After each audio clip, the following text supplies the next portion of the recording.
What's going on, guys? Billy Pinckney here alongside Taylor Motter, member of the 2021 Colorado Rockies and Boston Red Sox. Taylor, how's it going? Good, Billy. How you been, man? Good. Everything's going well, man. How's the offseason going so far? Busy. Even with the lockout, we're busy. Well, the last time we hopped on here and did one of the check-in interviews, it was the day before you got the call up by the Rockies. So we got to take it way back to that time when you first found out. Can you tell us about the series down in AAA and then when you first found out that they were going to be calling you up? Yeah, you know what? It's honestly a story I'll never forget because being back in the big league since 2000, I think 19, 18, something like that. But we were at home having a home series and I was playing short, which was huge because I only got to play short like once a series maybe. And it was my day to play short. It's kind of exciting day, you know, just the little things when you get older that get you excited, like playing short again. Yeah. So I remember the manager, Warren Schaefer, who's one of the best guys I've ever had. Great dude all the way around. We still talk actually this offseason. So he called me up and he was like, hey, look, you know, this was an hour before he called me in the office, like, hey man, like, you're off today. I was like, man, Schaefer, like I'm playing short today. I'm super pumped, you know, give me a chance. He's like, nah, man, I'm just gonna give you a day off. I was like, all right, cool. And then you know, when that happens, chatter starts running around the locker room, like, oh, he's getting called up, this is happening. And I'm telling everyone, I'm like, no, guys, look, I just had a conversation with one of our assistants, like GMs, and he said that, you know, I'm playing really well. I'm having a great season, but he just doesn't see it happening with Colorado. He doesn't see me getting caught up with Colorado. But just keep going the way I am and let's see what happens. He said, I'm like 95% sure it's not going to happen. I was like, all right, cool. You know what? I'm having a great year. I'll just go out and just continue what I'm doing and having fun because that team was a freaking blast, man, a blast. So 30 minutes pass and I had one of the clubbies looking around in my locker trying to figure out my sizes for everything. I was like, no one else saw it. And that's when it kind of set in for me. I was like, oh shit, you know, this might be happening. Yeah. So we watched the game. We were an NL team. I think we were playing an NL team there too. And a couple pinch hit opportunities came up. And normally I was the first guy off the bench. And it didn't happen. So I went the whole game without playing. I come back in the office, come back in the clubhouse, and the hitting coach comes up to me and goes, hey, man, I think they want to talk to you in the office. The assistant GM and the manager standing there. And, dude, it was the manager I've ever seen him. He was so happy that he knew kind of my story and everything. And he was like, hey, man, like, you worked your ass off. You're going back up to the big leagues. And the assistant GM was there, and he was like, dude, shows how much I know. Like, he's a great guy. It was really funny. And kind of just like hit me hard, dude. Like, you know, I finally made it back. I worked my ass off and I made it back and had a big celebration at the clubhouse with everyone else was happy and, you know, went up to the big leagues from there. So yeah, it was a really kind of unique, good story. Something that you hear about younger guys where, you know, you're not going in the game right now or you're sitting out today. So they kind of treated it really good and it was really special. That's awesome. Yeah, it was like, a few years since you last played in the big leagues? Because you had a couple stints in indie ball. Yep. Yeah. That's Korea. Awesome. Korea. Yeah. Let's just say it was a special jersey for me to keep. It was one of the ones that are going up on the wall for sure. Yeah, so it was also, you just mentioned too, you weren't sure if it was going to be you because the Rockies were in a spot too where they weren't really contenders, and would they go with a younger guy and just get them some work and see how they do rather than someone like yourself who's a little bit older? So was that really what was running through your head in their decision? Yeah, and you know what? The fact of I'm out of options. Uh-huh. They called me up. I had to be up the whole year or they had to DFA me, which was no big deal. You know, they're not in a race. They could DFA me. Teams could pass on me because it was later in the season. Right. And I'd just be back in Albuquerque ready to finish a year. So yeah, I was kind of surprised. There was a couple guys down there, younger guys who'd been up and down all year, and I thought maybe that was who they were going to go with. So it was really surprising. And when it happened, it was one of those things like, well, you know what? Maybe they're giving me an opportunity here with no options left to actually see what I can do. It kind of didn't play out like that, but it was just great to be back in the big leagues again, man. For sure. Now take us through when you first headed up to, was it Houston that the first series was? Okay. Yeah, I met the team in Houston, and I remember him telling me when I got there, hey, we're not sure what's going to happen. Just be ready. All right, fine. So like an hour before the game, I find out I was DHing. So I got DH the first game. I think it was my first time DHing in the big leagues. So that was really cool. And then the next day, he said, hey, not really sure what's going to happen again. Just be ready. All right. Hour before the game, I find out I'm playing third base. So it was a whirlwind. And then from there, it was kind of more pinch hit at bats going through. Guys got healthy, things like that. So I got my 2 starts and got to enjoy being back in the big leagues for about a month or so. And then the DFA process happened. Right. How were the guys there with the Rockies? Great, man. I loved everything in the clubhouses about the Rockies. Like AAA to the big leagues, everybody treated me good. Everyone treated me right. Coaching staff to the travel secretary to training. I mean, dude, it was unbelievable. There were people's people down there. Who were some of the guys who greeted you? Were there any who took some time out to talk to you about anything, your journey, or anything that they have tips for you? So it was actually really cool. I had a locker right next to Trevor Story. Okay. And Story, I think, is 27. Yeah. I'm 32, right? But it's weird, man, in baseball because you look at it like, you know what, this is Trevor Story, just a pretty good fucking player. You know what I mean? Like, he can pick it, he can swing it. Like, he's a pretty good player. But I'm older than him, you know? So it's like, it's weird, and it's the first time in my career where it's actually I've been back in the big leagues where I'm the older guy, but not like the most veteran guy. Yeah. Because in AAA, I was the most veteran guy, plus I was the oldest guy too. So it was a weird combination, but me and Stowe had a few good talks, you know, just about life and baseball and everything that was going on. And, you know, it was good to be next to him because I felt more comfortable in my skin when I got there. So the Rockies ended up DFAing you, 20 days later or so, give or take? Yeah, something like that. Okay, so how does that process work when they DFA you? Because you were out of options. They couldn't send you down to AAA. You get DFA'd. Does your agent come calling you? Do the Rockies let you know? How does that work? So we were in Atlanta, we were in Texas at the new stadium. And I was really excited to kind of see that stadium because with Seattle, we played at the old stadium. So I was really excited to see the new stadium. As soon as we got there, he called me and he was like, hey, man, look, we got to DFA you. One of our guys is healthy. I was like, that's fine, man. You know, I appreciate the help, this and that. And by that time, we had heard some other teams maybe trying to trade for me and do some stuff. So I wasn't really too worried. If not, I went back to Albuquerque and got to finish out a great year that I was having. So it was all positives, man. They handled it really well. It was great. So they flew me back to Albuquerque. I actually showed up and watched the AAA team play a couple times, which was great to kind of just be a fan of, you know, my friends who were playing and get to watch them and play well. And it was great. You know, and after the DFA process, you're kind of just on the phone with your agent trying to figure out what teams are calling, what teams might need me. And at that point, it was Boston going through a huge COVID thing. Yeah.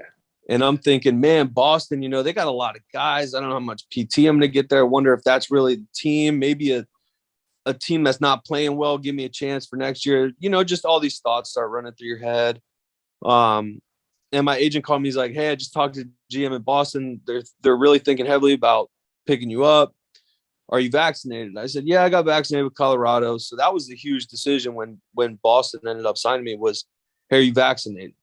So thank God I got the vaccination. And I think it was 3 days later, Boston had picked me up. Yeah, so you went into that knowing that they had those cases and that a lot of guys were out.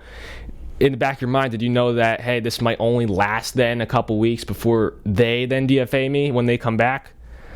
Oh yeah, and me and Heim, the GM at in Boston, I had him in Tampa. Oh, okay. So we have a past relationship, really good. And we talked. I mean, look, we were straight up with each other. It was like, hey, look, Heim, I'm here. I'm ready to play. I've been having a good year. Just give me an opportunity. If Corona guys are down, just give me a day, 2, 3, whatever it is to play. He said, I don't know how long it's going to be. It could be the whole season. It could be 2 days. I said, that's fine, man. Just give me an opportunity just to play. Yeah. And then we'll go from there. So I got my pinch run, scored the winning run there. The next day I hit leadoff, which was awesome. You know, it was just one of those things that you just don't see yourself 2 years ago when I was back in AA that I'd be leading off for the Red Sox in a playoff hunt, you know, against Tampa, the team that I came up with. Right. Yeah. So it was great, man. It turned out to be really good. And then, I think right after that game or 2 days later, they had DFA'd me again. Right. And I said to him, I said, look, man, no hard feelings. I'll go down to AAA and you know, continue to play like I have been. At this point, I feel like I've set myself up good enough for this year coming up that, you know, it really doesn't matter. So then I ended up sliding through waivers and being on the taxi squad a little bit too. So I didn't get as many games in at the end of the year as I would have liked to, but you know, riding the taxi squad, I went out to Seattle. I went to Chicago. It was nice. I got to be around that team too. So it was just like being in the big leagues, man. Yeah. So you played against the Rays, your former team with Boston. You know Nelson Cruz too. He was traded over there to the Rays, and I saw a little interaction with you guys on the broadcast. What were you guys talking about? Man, you know, Nelly's such a good guy, and every conversation I have with Nelly is not about baseball. He's just too nice of a guy, man. We talk about his family. He's got a beautiful family. Obviously, we talk about Dominican a little bit because he plays. He has played for one of the teams down there, obviously. And just talk about how life's going, man. Like what's been up new in his life, how everything's going, you know, things like that. But he's one of the guys that I rarely ever talk about baseball with when I end up seeing him. Yeah. Did you know any other guys on the Rays when you faced them? Man, I'm trying to run through that team in my head. G-Man Choi, I knew a little bit, just the Korean connection. Yeah. Austin Meadows, I knew. Kiermaier, I knew. Margot, I knew. And all the coaching staff. Ozzie Timmons at first base, I got to have a conversation with him when we had a little injury timeout, I think it was. And, you know, just guys that, sorry, that you run into here and there that you get to see, which was good. Well, Fenway Park, you've got to play there. Did you play in Fenway before, way back? Yeah, with Seattle. With Seattle. How was it? So as a visiting team, it sucks, man. It's small. The locker room is tough. Like it's a grinder's field, you know. But as a home player there, it's one of the best places to be, man. It really is. Just hop right on the other side. Treat you a lot better. It's cool, man. The fans love you. All the fans knew who I was after that day. Yeah. Like the clubhouse is sick.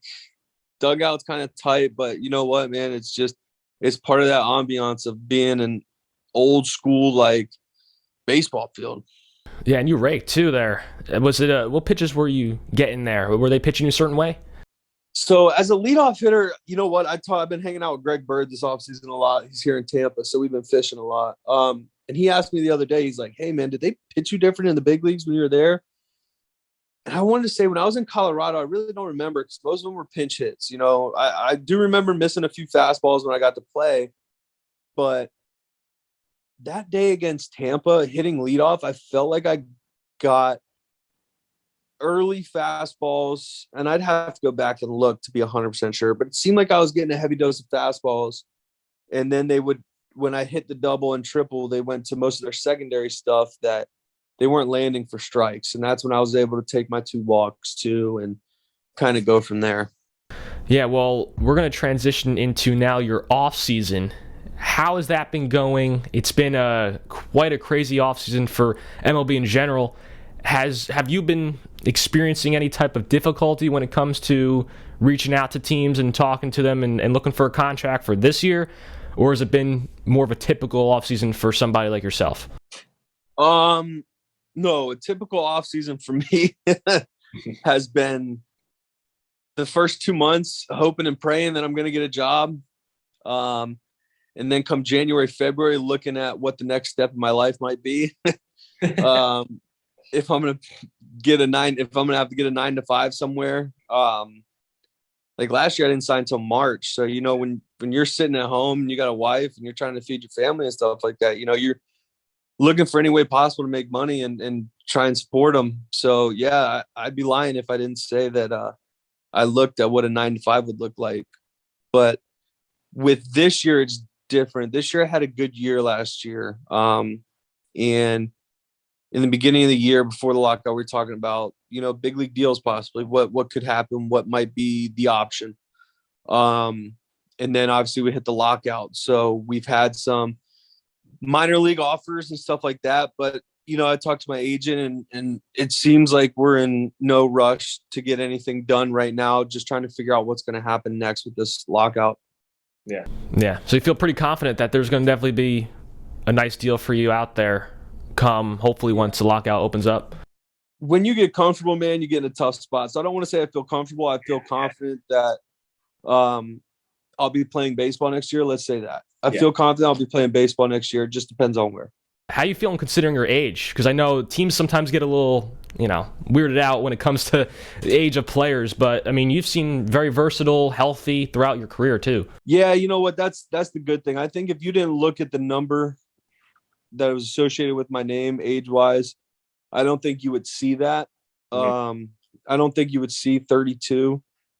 Last year was a different year, man. I put on a bunch of weight. I was 225, good, healthy weight, and it showed. And this year I'm right back up to that 220, 225 range and stronger than I was last year. But it's kind of transitioning to a good role where I'm getting a little older. So they're not putting me at short as much, where I don't have to be as versatile. They'll put me at third, left field, second, first, right field, but I can still play short. So I kind of feel like I'm transitioning in the right way. And I feel like I'm catching the fountain of youth a little bit with what I've done with my body the past 2 years.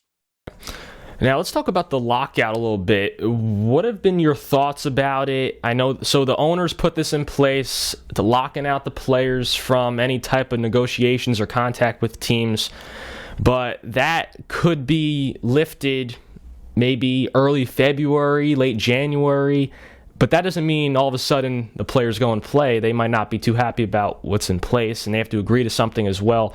What have been your thoughts? What do you think is going to happen here? You know what, man, as a player, we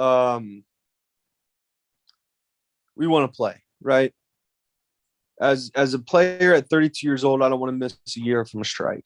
But we've also had guys before me in the 90s who set a standard for us, and they did lock out. And, they did it for the right reasons, for us to have better health insurance, better 401k, retirement plans, more money. Like, these things are all essential for us to do, to kind of pay it forward to the next people coming up.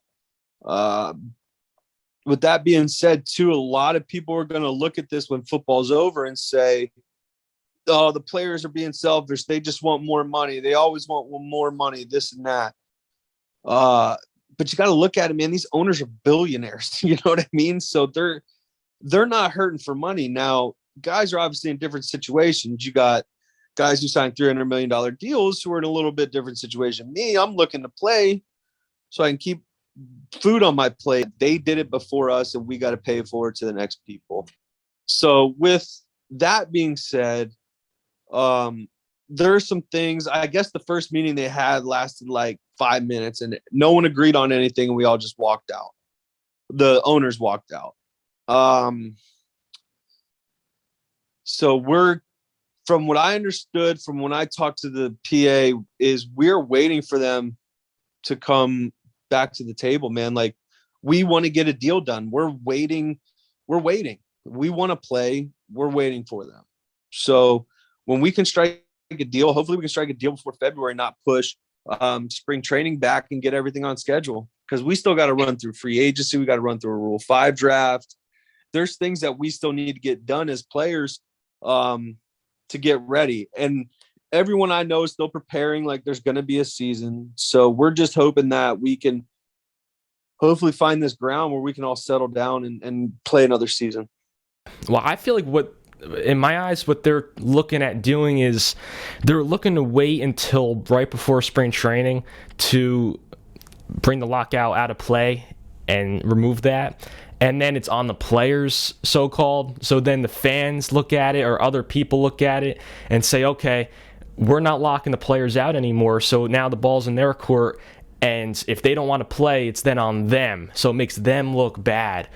I don't know. That's the way I'm looking at it, because I could see that happening. Yeah, you know what? There's a lot of strategic things that go into it, and it very possibly could be that. Like I said, I haven't been in the meeting, so I don't really know what's going on. Yeah. But they're playing it very strategically, as are we trying to play it strategically too. But we're very upfront, and it's been in the news and papers that we want to play baseball, and I think the biggest thing that we're arguing right now is that we want to make competitive baseball. We don't want to have any more of these teams who are okay with losing, damn near 100 games. We just want to make baseball competitive, more competitive for the players to find jobs and get paid, more competitive for the fans to watch. Everyone will enjoy it. Like, I think that's the biggest thing. We want to make this game more competitive and keep everyone interested. I mean, baseball is America's pastime, right? So it's not fun to show up when a team's getting beat 22-0. And I realize it happens every once in a while. We all have our good and bad days, but we want to make this salary compensation and the players and everything like that. We want to make it a more competitive game. Yeah, and not manipulate service time too for the guys who are younger. We saw it with Chris Bryant, for example. He's one of the big examples of that. Keeping them in AAA until we reach a certain date to bring them up, get another year. Even guys like yourself, they're fighting for guys like yourself too, who maybe you're not a rookie and you're not a guy making $300 million, so you're in the middle there to have more players like yourself get better deals. Yeah. I think we're fighting for the right reasons. I think we've always fought for the right reasons. The owners and. I mean, look, in anything that we do, people are going to find ways to manipulate the system, right? And us as players, we kind of have our hands tied of trying to manipulate the system, right? The owners obviously have a little more pull in trying to manipulate the system. But we have one of the best insurance programs in sports. We have one of the best retirement plans in sports. Like, there's things that we have done to put ourselves in good situations. Now, getting 10 years in the big leagues to hit that full pension is getting tougher and tougher, right? But we still are gonna, I still have a pension plan even for the 3 years that I have. So when I'm 59 or whatever it is, I'll still be getting paid, which is great. So we have really good health insurance pension plans, things like that. But now we're just trying to fight for, guys like Chris Bryant when he was younger, who was playing his ass off and deserved to be in the big leagues. Yeah. That's how it should be. It shouldn't be you need to hit every level coming up. If you're good enough, you move forward. But then there comes a negative with that. If you're not playing well, don't expect just because you're a first rounder that you need to be moved up. There's positives and negatives to each side of the arguments. If you could predict a day that they'll remove the lockout, is there any prediction that you have of when that could be? I know it's really, no one knows, it's a toss-up, but if you had to guess, what would you say? Man, I hope tomorrow. But if I had to say, I think my thought is they're going to meet sometime mid-January, so coming up, and then they might meet again late January and hopefully find things out. So I'm thinking somewhere beginning of February, hopefully they figure it out. Middle of February, it's figured out. Yeah, that's what I'm thinking. I don't think anyone on both sides doesn't want to have a season this year. I think everyone wants to play baseball with Corona and all the things that are going on. It's just the fact that both sides are, I wouldn't even say both sides. We're, like I said, we're ready to sit down and talk. I think one side's being a hard ass and trying to figure out things. And I get it. Everyone's got to sit down and figure shit out. But I want to play baseball this year. And I know a lot of other guys want to play baseball this year too. So I hope we can get something figured out by February. Now, if there were a strike, doesn't the MLB PA have funds set aside to pay the players for a certain amount of time? Yeah, we set aside our licensing checks. You got to think, if there's a strike, the minor leaguers, guys who are on minor league deals and stuff like that, they're still going to play. So they're still going to get paid. So you're talking about, guys like me who have a decision to make. If I want to sign a minor league deal or if I want to be a part of the lockout. But then you have guys who are already on the 40-man that don't have a choice. They're not going to play, so it's really sticky situation. I haven't really talked to my agent too much about it because we've kind of been positive, hoping that it's going to work out. But it's definitely a conversation that in about a month that we might have to have and figure out, that's just another step that you got to figure out in this game that is a day-to-day game that you got to figure stuff out. And if there were a strike too, the major league teams would perhaps ask minor leaguers to fill the spots of major league teams, really. And those would be scab players. Have you ever thought about that or thought about the past situations and the previous strikes of players who have considered that as well? So, yeah, you think about being politically correct, right? Politically correct would be, I've been in the big leagues for 3-4 years. Maybe I need to sit out. Maybe I need to respect the guys who did it before me. But I haven't made a shit ton of money in this game either. I've made league minimum almost every year. And we'd go back to the point of saying, I got a family to feed. I got a roof to pay for.